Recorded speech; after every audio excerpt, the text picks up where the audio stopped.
અને સાહેબ આ ભારત છે, અહીંયા કંઈ પણ થઈ શકે છે અને અહીંયા એક ફોર્મ્યુલા ચાલે છે, સબ ચલતા હૈ. અહીંયા ઇમારતો, ડેમ, બ્રિજ બધાની અંદર કોન્ક્રીટની સાથે ભ્રષ્ટાચાર ભળી જાય છે. 50 વર્ષના લક્ષ્ય સાથે બ્રિજ બનાવવામાં આવે પણ 5 જ વર્ષમાં ધૂળધાણી થઈ જાય. તૂટતા બ્રિજ અને મરતા લોકો સરકારને ઢંઢોળી ના શકે. અને બીજો એક બ્રિજ આવું જ ઉદાહરણ બનતા બનતા રહી ગયો છે કે કદાચ ત્યાં પણ મોતની ચિચિયારીઓ ગુંજી ઉઠી હોત. હજી 1 મહિના પહેલા જ એનું ઇન્ફેક્શન થયું અને ઇન્સ્પેક્શનમાં સબ સલામતનો રિપોર્ટ ભરી દેવાયો. પણ એ પછી રોજના દરરોજ 1 લાખથી વધારે લોકો હેરાન પરેશાન થઈ રહ્યા છે. નેતાજીના નામવાળો બ્રિજ આપી રહ્યો છે ખતરનાક ચેતવણી. સ્પાન ઝૂક્યો, સ્ટ્રક્ચર થાક્યું, તિરાડ પડી. ભ્રષ્ટાચાર કે જીવલેણ બેદરકારી. અમદાવાદની ધડકન અને શહેરના ઉત્તર ભાગની લાઇફલાઇન.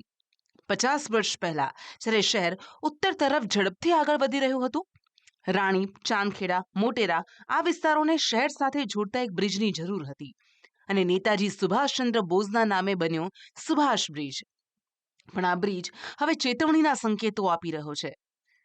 એન્જિનિયર્સના રિપોર્ટમાં સામે આવી કોન્ક્રીટમાં તિરાડો, મધ્યમાં ઝૂકી ગયેલો સ્પાન.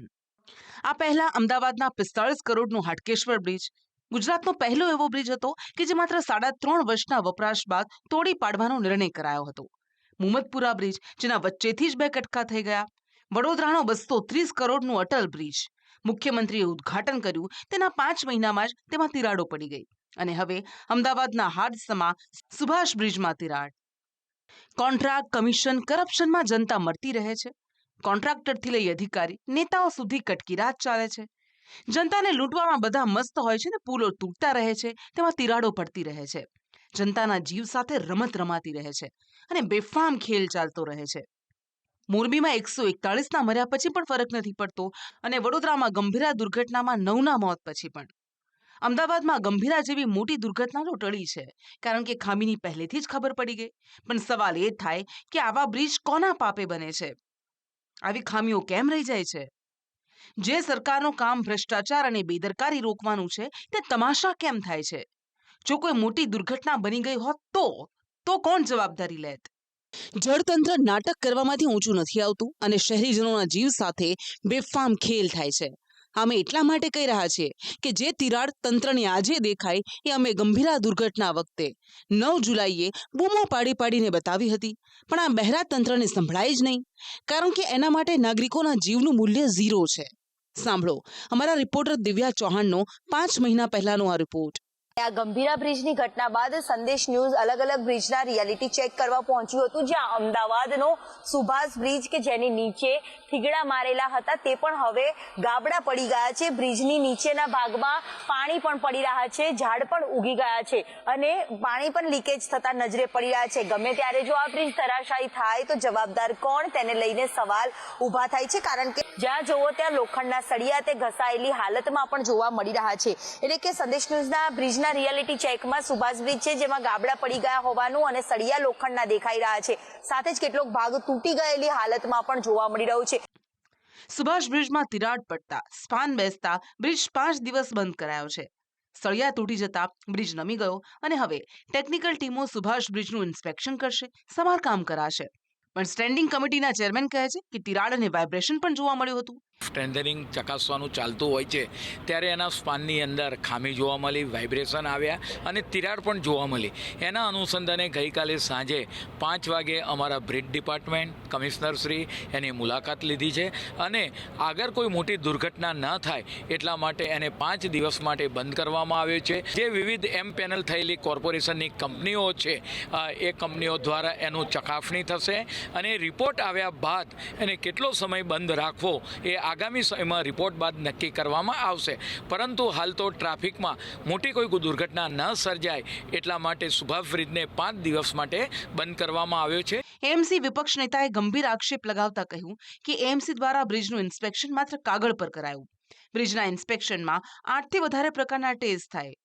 કુલ 83 બ્રિજના ઇન્સ્પેક્શનના નામે નર્યું નાટક જ થયું છે.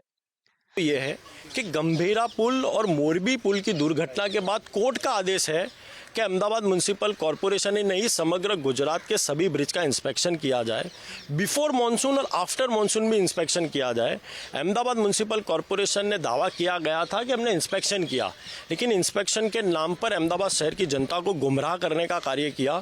सिर्फ और सिर्फ visual inspection Ahmedabad municipal corporation के अधिकारियों द्वारा किया गया, यानी कि पेन और पेपर लेकर सिर्फ आंखों देखा हाल लिखा गया। जैसे हैमर टेस्ट हो, लोड टेस्ट हो, वाइब्रेशन टेस्ट हो, स्ट्रेस टेस्ट हो, अल्ट्रासोनिक टेस्ट हो, मैग्नेटिक पार्टिकल टेस्ट हो, हाइड्रोलॉजिकल टेस्ट हो, क्रैक्स के टेस्ट हो, वाटर फ्लो टेस्ट हो, ऐसे कई टेस्ट हैं जो अहमदाबाद म्यूनसिपल कॉरपोरेशन द्वारा करने में। હકીકત તો એ છે કે કમિટીઓના નાટક ચાલતા રહે છે. ઓક્ટોબર મહિનામાં કોર્પોરેશને અમદાવાદના 3 બ્રિજના સમારકામ માટે મંજૂરી આપી હતી અને નવાઈની વાત તો એ છે કે એમાં સુભાષ બ્રિજનું નામ જ નહોતું. ગાંધી બ્રિજ, નહેરુ બ્રિજ અને સરદાર બ્રિજના જ નામ હતા. 1.5 મહિના પહેલા જ્યારે બ્રિજનું ઇન્સ્પેક્શન થયું ત્યારે કંપનીને કોઈ ખામી નહોતી દેખાઈ અને બ્રિજને સલામત દર્શાવી દીધો હતો. ઇન્સ્પેક્શન માટે પ્રતિ મીટર 120 રૂપિયાનો ખર્ચ કરાયો અને હવે ફરી ડ્રોનથી સર્વેના નાટકો કરાયા.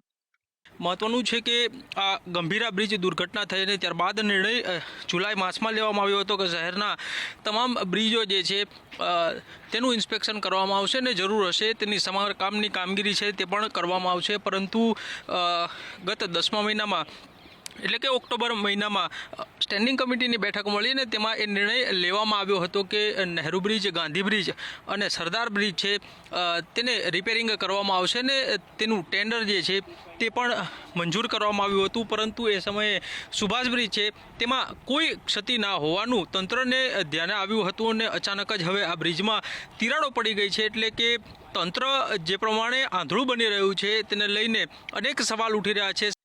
સુભાષ બ્રિજ એરપોર્ટ તરફ જવા માટેનો નદી પરનો મુખ્ય બ્રિજ છે. બ્રિજ બંધ થતા ટ્રાફિક અન્ય રસ્તા પર ડાયવર્ટ કરાયો છે અને લોકો લાંબા ચક્કર કાપવા, ટ્રાફિક જામમાં ફસાવા મજબૂર બન્યા છે.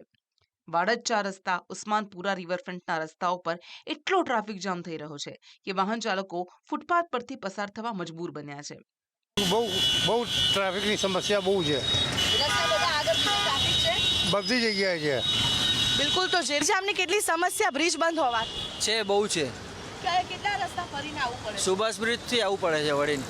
સુભાષ બ્રિજ બંધ કરી દીધો છે તો હવે કયા રસ્તેથી આપ અહીંયા આવે? હવે તો રેગ્યુલર આજ રસ્તો વાળો. એટલે કેટલો ટ્રાફિક મળ્યો રસ્તા? ટ્રાફિક તો ચાલુ જ છે, તમે જુઓ જ છો, રેગ્યુલર ટ્રાફિક છે ફૂલ. હું છે એક ચાંદખેડાથી આવ્યો, આ બાજુ જવું હતું તો આમ ફરીને જવું પડશે 10 કિલોમીટર. કેટલા કલાકમાં કેટલા મિનિટોમાં પહોંચો છો અને અત્યારે કેટલો સમય લાગે? અડધો કલાકમાં પહોંચી જાય, હાલ 1 કલાક ઉપર થાય છે. જો કે આ કોઈ એક શહેરની વાત નથી. સુરત શહેરના સેટેલાઇટ ઓવરબ્રિજના પિલ્લરમાં પણ તિરાડ પડતા અંદરના સળિયા દેખાવા લાગ્યા છે. અને નવાઈની વાત તો એ છે કે હજુ થોડા દિવસ પહેલા જ આ બ્રિજ રિપેર કરાયો હતો. અનેક જગ્યાએ બ્રિજ જર્જરિત છે. હવે તમે જ વિચારી લો કે કેવું રિપેરિંગ થયું હશે. જ્યાં એક તરફ માણસ લાચાર બનીને પોતાના હક માટે મરતો હોય ત્યાં કરોડો લાખોની કટકીઓ થઈ જાય છે. ભ્રષ્ટાચાર જાણે સિસ્ટમનું અભિન્ન અંગ બની ગયો છે.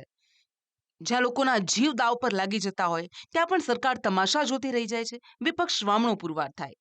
જો અને તોમાં અટવાતા સવાલોમાં ભ્રષ્ટાચારને જાણે પાંખ મળી જાય. ભ્રષ્ટાચાર સિસ્ટમનું અભિન્ન અંગ બની ગયો છે.